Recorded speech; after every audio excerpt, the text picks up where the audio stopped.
পাকিস্তানি পেসারদের পরিকল্পনা নকল করে চেন্নাইয়ে সাফল্য তুলে নিলেন বুমরা, আকাশদীপরা। লিটন, সাকিব কি ভুলে গেলেন টেস্ট আর টি20-র পার্থক্য? কিভাবে নকল করলেন বুমরা, আকাশদীপ? সাদমানের উইকেটটাতে চলে যায়। দিন 20 আগে রাওয়ালপিন্ডিতে বোল্ড হয়েছিলেন সাদমান খুররম শেহজাদের বলে। ওভার উইকেটে বল করছিলেন, চট করে রাউন্ড উইকেটে গিয়ে অ্যাঙ্গেল ক্রিয়েট করে সাদমানকে ডেলিভারিটা দেন এবং সাদমান সেটা বুঝতে পারেনি। একই রকমের ঘটনা ঘটেছে চেন্নাইতে।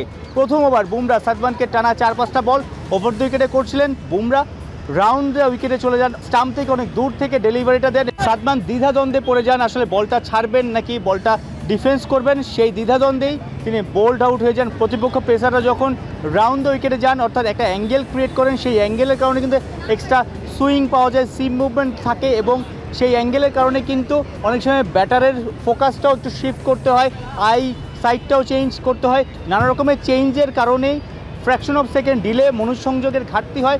সেইটাই কিন্তু আসলে প্রতিপক্ষ বোলাররা কাজে লাগান এবং পাকিস্তানি পেসার খুররম শেহজাদ কিংবা আকাশদীপ, বুমরা তারাও কিন্তু সাফল্য পাচ্ছেন। অর্থাৎ গত কয়েক বছরে বাংলাদেশের বাঁহাতি ব্যাটাররা এইভাবে প্রতিপক্ষ ট্র্যাপে পড়ে আউট হয়ে যাচ্ছেন। একইভাবে আউট হয়েছেন দেখলাম মুমিনুল, জাকিরও বোল্ড হয়েছেন সেই একই জায়গায়। অ্যাঙ্গেলের কারণে তাদের ব্যাট প্যাডে গ্যাপ থেকে যায়, সে কারণে আসলে অনেক সময় বোল্ড, এলবিডব্লিউ হয়ে যান। বাংলাদেশের ক্যাপ্টেন নাজমুল হোসেন শান্ত গত বছরের নভেম্বরে নিউজিল্যান্ডের বিপক্ষে টেস্টে সেঞ্চুরি হাঁকিয়েছিলেন। এরপর গেল 10 মাসে 11টা ইনিংস ব্যাটিং করে এখন পর্যন্ত একটা 50ও হাঁকাতে পারেনি। সাকিব এবং লিটনের কথা বলতে হয়, দুজনই সেট হয়ে গিয়েছিলেন। টাফ টাইমটা তারা ক্রস করে ফেলেছিলেন, অর্থাৎ সার্ভাইভ করে ফেলেছিলেন। কিন্তু 22 রান করার পরে কি মনে করে জাদেজার আউটসাইড দ্য অফিস স্ট্যাম্পের বলে স্লক সুইপ করতে গিয়ে ডিপ স্কোয়ার লেগে ক্যাচ আউট হলেন।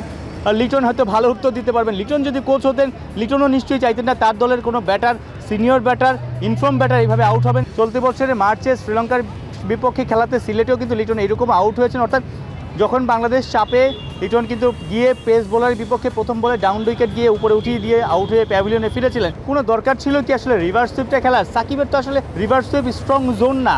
তিনি রিভার্স সুইপে কি রেগুলার রান করেন, রেগুলার বাউন্ডারি হাঁকান? প্রেস বক্সে সবখানেই শুনছি যে সাকিব, লিটন এরকম সিনিয়র ক্যাম্পেইনার, দলের এরকম কঠিন সময় তারা এরকম শট খেলে আউট হলে আসলে বাংলাদেশ টেস্ট ক্রিকেটে ভালো করবে কিভাবে? 4 বছর আগে যখন বাংলাদেশ ভারতে এসেছিল টেস্ট খেলতে, ইন্দোর এবং কলকাতায় 2 টেস্টেই কিন্তু বাংলার ব্যাটাররা চূড়ান্ত ফ্লপ ছিলেন। 2টা টেস্টেই ভারত কিন্তু ইনিংস ব্যবধানে জিতেছিল। অর্থাৎ 4 ইনিংসেই বাংলার ব্যাটাররা একদম দুর্বলতা তাদের স্পষ্ট ছিল এবং 40 উইকেটে 35টা কিন্তু ভারতীয় পেসাররা নিয়েছে।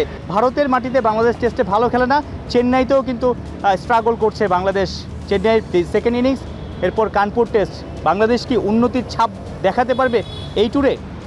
সাইফুল রূপক, 71, চেন্নাই, ইন্ডিয়া।